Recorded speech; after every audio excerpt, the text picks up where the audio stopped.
بسم الله الرحمن الرحیم. السلام علیکم ملګرو. سید کامران یم. ملګرو، په سودان کې د قرآن شریف به حرمتي شوی د سودان په دارالخلافه کې د ترکیې د سفارتخانې مخې ته د سودان یو مذهبي یا یو ایکسټریمست پارټي ده. د هغې پارټۍ نوم سټرام کریس دی او د رهنما نوم چې دی راموس دی، که زه غلطیږم نه. ملګرو، د دې بې حرمتۍ وجه څه ده؟ د هغې باندې درته لږ تفصیل درکوم. د دې بې حرمتۍ مین وجه دا ده چې سودان چې دی هغه د تېرو څو کالو نه د نیټو فورس د حصې جوړېدو کوشش کوي، خو د نیټو فورس آلریډي ممبرز کم ترکیې چې دی هغه د هغې خلاف ورزي کوي او د هغې مخالفت کوي. ملګرو، تېر کال هم د دغې پارټۍ دغې رهنما د ترکیې خلاف مظاهرې کړې وې او دا یې دھمکي ورکړې وه که ترکیې چېرته زموږ مخالفت نه باز نه شوه، قلاره نه شوه، نو موږ به د ترکیې د مخالفت د وجې یا د هغې سره د نفرت د هغې اظهار د وجې به موږ د قرآن شریف بې حرمتي کړو. څو ورځې وړاندې هغې دا بې حرمتي وکړه. د ټولې مسلمان کمیونټي نه د هغې خلاف اواز چودېږي، خلک احتجاجونه کوي. ملګرو، لږ به درته دا ووایم چې نیټو څه شی دی او سودان چې دی هغه ولې د نیټو فورس د جوړېدو یو کوشش کوي. نیټو په 1949 کې یو فورس جوړ شوی او هغه د نن سبا چې ورته رشیا وي په هغې وخت کې به ورته یو اس اس آر وي. 15 ممالک چې هغه د دې یونین چې هغه حصه وه. نو بیا چې کله دی ته پته ولګېده چې یونین د دې د یو اس آر د یونین چې دی د په مختلفو علاقو باندې قبضه کوي او خپل اصل رسوخ هغې ته بړاوه ښي، نو بیا فرانس او یو کې په لومړی کې په 1947 کې یو معاهده وکړه او ډیفنس معاهده یې وکړه. بیا په هغې کې په 1948 کې 3 ملکونه نور په هغې کې نیدرلینډ او بیلجیم او یو پکې یو بل ملک هغه پکې شامل شو. بیا په 1949 کې دا چې دی په دې کې ټوټل 12 ملکونه چې دی هغه شامل شو او د دې فورس د جوړېدو مطلب او یو وجه دا وه چې کله هم موږ څو ممبرز یو، کله هم په دنیا کې کم ملک هم په دې ممبرز کې د کم ملک خلاف هم اشتعال وکړو یا د جنګ اعلان وکړو، نو دا به په موږ ټولو باندې جنګ تصور کېږي او موږ به د هغې خلاف چې دی جنګېږو، د هغې ملک په سپورټ کې.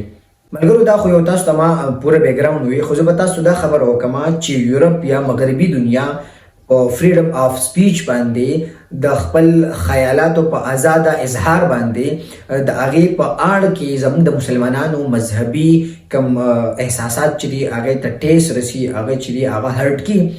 که زه دلته دا خبره وکړم که سویډن هغه د ترکیې خلاف و د هغې خلاف مظاهرې کولې او ترکیې د هغې خلاف دی او د هغې د ممبرشپ خلاف دی، نو سودان له دا پکار و چې هغه راځي او د قرآن شریف به حرمتي کړي. تاسو د ترکیې سره خلاف یې یا تاسو د ترکیې خلاف یې یا تاسو د ترکیې سره نفرت کوئ، نو تاسو د ترکیې سره د نفرت اظهار وکړئ. تاسو یوازې مسلمانان په ترکیې کې نه اوسېږي، په دنیا کې تقریبا 2 اربه مسلمانان سره پاسه 2 اربه مسلمانان دي، نو تاسو د دغه یو عمل د وجې یا د فریډم آف سپیچ د وجې تاسو بالکل دا داسې نشئ کوئ چې د 2 اربو مسلمانانو هغه احساسات چې دي هغه تاسو هرټ کوئ او د هغې هغه زړه چې دی هغه تاسو خفه کوئ. ما پخپله د اوسه پورې په دې سوال باندې زه نه یم پوهه چې کله هم د ترکیې خلاف تاسو مظاهرې کوئ نو دا تاسو ټوټل مسلم کمیونټي ولې افیکټ کوئ؟ تاسو یو داسې عمل ولې کوئ چې د هغې سره د هغې هغه جذبات چې دي هغه هرټ کېږي او هغه په اشتعال کې راځي او بیا تاسو مسلمانان چې هغه تاسو یو دهشتګرد په قسمه باندې دنیا ته پیش کوئ. زه پخپله په دې خبره باندې نه یم پوهه، خپله په دې خبره نه یم پوهه، خو زه به دلته دا خبره وکړم چې زموږ موزي اعظم جناب شهباز شریف صاحب هم د دې خبرې مخالفت کړی دی او په دې باندې ډېر غټ اکشن یې دا اخیستی چې ټویټ یې کړی دی چې موږ له دې نه هرټ شوي یو یا د دې سره مسلمانان چې دي هغه هرټ شوي دي. زه پخپله په دې خبره زما د کم فهم مطابق زه وایم